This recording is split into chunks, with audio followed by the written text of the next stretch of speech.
സിനിമണ്ടായിലേക്ക് എവർക്കും സ്വാഗതം. ഇന്ന് ഞാൻ പറയാൻ ഉദ്ദേശിക്കുന്നത് നമ്മുടെ ഈ ആചാരങ്ങളെ കുറിച്ചാണ്. നമ്മള് ഈ മുമ്പ് പലരും പറഞ്ഞിട്ടുണ്ട്, ഇന്നലെ ചെയ്ത ഒരു അബദ്ധം മുതൽ ഇന്നത്തെ ആചാരമാകാം, നാളത്തെ ശാസ്ത്രമതാകാം, അതിൽ മൂടായിക തെന്നിയതാകുന്നു കേട്ടത്. അതുപോലെയാണ് പല ആചാരങ്ങളും ഇന്ന് നമ്മുടെ നടത്തിക്കൊണ്ടിരിക്കുന്നത്.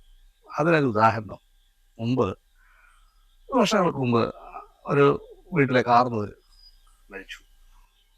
ആ മരിച്ചു കഴിഞ്ഞപ്പം ഈ മരണാനന്തര കർമ്മങ്ങളുണ്ട്. ആ മരണാനന്തര കർമ്മത്തിന് അത് അദ്ദേഹം ഈ നമ്മുടെ സഞ്ചാരം ഈ ബലി തർപ്പണമൊക്കെ ഉണ്ടല്ലോ, ബലിക്കാക്കയ്ക്ക് നമ്മൾ ചോറ് കൊടുക്കുക, 16 ദിവസം നമ്മുടെ വീട്ടിൽ ബലിയിടുക, ഹിന്ദു വിശ്വാസം അനുസരിച്ച് നമ്മൾ ചെയ്യാറുണ്ട്. അങ്ങനെ കാർന്നോര് മരിച്ചപ്പം അതുപോലെ ഈ പറയുന്ന അദ്ദേഹത്തിന്റെ മകൻ സ്വാഭാവികമായിട്ട് അദ്ദേഹമാണ് ഇതിന്റെ കർമ്മങ്ങളൊക്കെ ചെയ്യേണ്ടത്. അതുപോലെ ഇദ്ദേഹം ഈ ബലി ചോറുണ്ടാക്കി അത് കാക്കയ്ക്ക് കൊടുക്കുന്ന ഒരു പരിപാടിയുണ്ട്. അങ്ങനെ കാക്കയ്ക്ക് കൊടുക്കാനായിട്ട് അവിടെ കർമ്മങ്ങളൊക്കെ ചെയ്ത് ഈ 3 ഉരുള വാഴയിലേക്കകത്ത് അതിന്റെ പുരയിടത്തിന്റെ ഒരു ഭാഗത്ത് കൊണ്ട് വെക്കുമ്പോൾ കാക്കകൾ വന്ന് കഴിക്കും. അപ്പൊ ഈ ബലി അർപ്പണത്തിന് വെച്ചിരിക്കുന്ന ചോറ് പൂച്ച വന്ന് കഴിക്കുന്നൊരു ഭയമാണ്. അതുകൊണ്ടന്ന് ആ വീട്ടിൽ ഒരു കറുത്ത പൂച്ച ഉണ്ടായിരുന്നു. അപ്പൊ അദ്ദേഹത്തിന്റെ മകനോട്, അവന് 10 വയസ്സേ ഉള്ളൂ, അപ്പൊ അവനോട് പറഞ്ഞു, മോനെ നീ നമ്മുടെ ആ കറുത്ത പൂച്ചയെ ആ മുറിക്കകത്തിട്ട് പൂട്ട്. അങ്ങനെ ആ പയ്യൻ ആ കറുത്ത പൂച്ചയെ ആ മുറിക്കകത്തിട്ട് പൂട്ടി. എന്നിട്ട് ആ കാക്ക ആ ബലിച്ചോറൊക്കെ തിന്ന ശേഷം പൂച്ചയെ കഴിച്ചുകൊള്ളു. അങ്ങനെ എല്ലാ ദിവസവും ഈ 16 ദിവസവും ഇവനിങ്ങനെ ഈ കറുത്ത പൂച്ചയെ മുറിക്കകത്തിട്ട് അടയ്ക്കും. ഈ 16 ദിവസത്തെ ബലി കഴിഞ്ഞ ശേഷം കഴിച്ചുകൊള്ളു.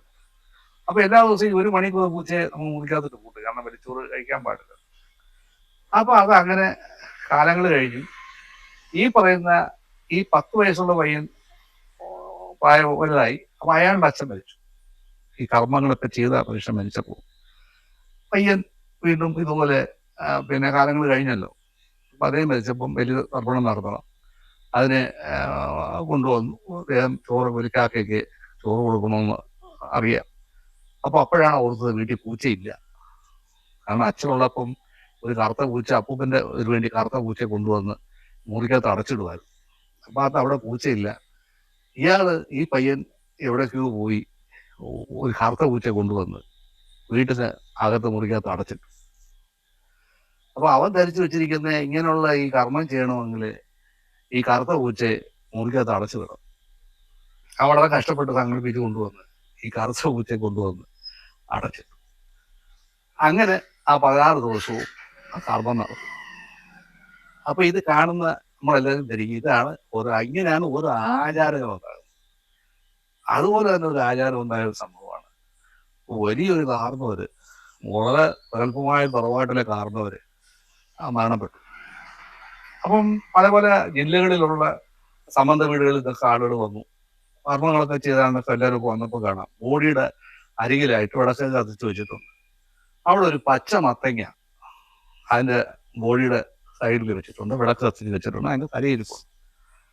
അപ്പൊ ഒരാൾ വന്ന് നോക്കിയപ്പോ ഒരു പച്ച മത്തങ്ങ ആയിരിക്കും. അയാളുടെ ജീവിതത്തിൽ കണ്ടിട്ടില്ല ഇങ്ങനെ ശവത്തിന്റെ ഒരു അടക്ക സമയത്ത് കൊണ്ട് പച്ച മത്തങ്ങ വയ്ക്കും.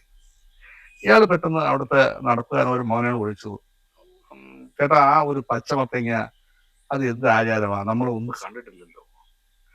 അത് ഞാനും ശ്രദ്ധിച്ചത്, അത് ആരാ കൊണ്ടുവച്ചെന്ന് എനിക്ക് അറിഞ്ഞുകൂടാ. ഒരു പക്ഷേ കണ്ണൂരുള്ള ആ ഒരു ചേട്ടനെ കല്യാണം കഴിച്ച് വീട് ആ കാരണവരാ ഇവിടെ ഉള്ളത്.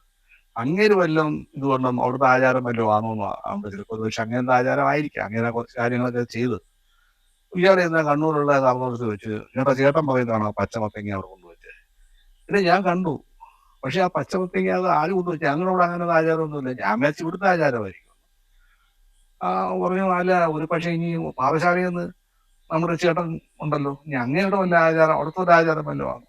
അപ്പൊ അദ്ദേഹത്തെ പോയി കണ്ടു. ചേട്ടാ നിങ്ങളുടെ പാറശാലയിൽ ഇങ്ങനെ ഈ പച്ചമത്തങ്ങ കൊണ്ട് ബോഡിയുടെ സൈഡിൽ വെക്കാറുണ്ടോ? അവരെ പറഞ്ഞില്ല, ഞാൻ വന്നപ്പോൾ ശ്രദ്ധിച്ചത്. അത് ഞാൻ വിചാരിച്ച ഇവിടുത്തെ കണ്ണൂരെ ഉള്ള കണ്ണൂരല്ല. ഒരു പക്ഷെ കായംകുളത്ത് ഉള്ള ചേട്ടനുണ്ടല്ലോ, പുള്ളിക്കാരൻ ചോദിച്ചു, ചിലപ്പോൾ ഇനി അവിടുത്തെ വല്ല ആചാരം വല്ലതും. ചുരുക്കം പറയാൻ കായംകുളത്തുള്ളത് എല്ലാവരോടും ഈ മനുഷ്യൻ നടന്ന് ചോദിച്ചു. അപ്പോഴത്തേക്കും ബോഡി എടുക്കാൻ സമയമായി. ആ ബോഡി എടുത്തു. എടുത്തപ്പോൾ ഒരാൾ ചോദിച്ചു മത്തങ്ങ എന്ത് വേണം? ഒന്ന് മറ്റാൾ പറഞ്ഞു എടുത്തോ, അതും എടുത്തു. ആ ബോഡിയുടെ കൂടെ മത്തങ്ങ എടുത്തുകൊണ്ട് നേരെ പച്ചമത്തങ്ങ എടുത്തുകൊണ്ട് അടക്കുന്ന സ്ഥലത്ത് ദഹിപ്പിക്കുന്ന സ്ഥലത്ത് കൊണ്ട് വെച്ചു. അവിടെ മറ്റാൾ ചോദിച്ചു എടുത്തോന്ന് ചോദിച്ചു, ഇതേ ഈ മത്തങ്ങ എവിടെ വെക്കണ്ടേ? അത് അവിടെ കാണും വെയുടെ എന്ന് പറഞ്ഞ് വിളക്കുന്ന സൈഡിൽ തന്നെ അത് മാറ്റി വെച്ചു.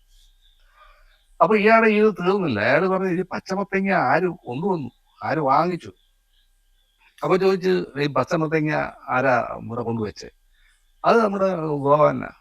എന്നാ ഗോവാനെ വിളിച്ചു. ഗോവാനെ നീയാണോ പച്ചമത്തങ്ങ വാങ്ങിച്ചേ? അതെ, പച്ചമത്തങ്ങ വാങ്ങിച്ചു. ആര് പറയട്ടാ മത്തങ്ങ വാങ്ങിച്ചത്? അത് കൊള്ളാം. അത് എന്റെ ലിസ്റ്റ് തന്നു. ആ ലിസ്റ്റ് അനുസരിച്ച് ഞാൻ എല്ലാം വാങ്ങിച്ചിട്ടുണ്ട്. ലിസ്റ്റ് ആരാ എഴുതി? അത് ഗോവിന്ദ ചേട്ടനല്ലേ ലിസ്റ്റ് എഴുതി. ഒന്നാ ഗോവിന്ദനെ വിളിച്ചു.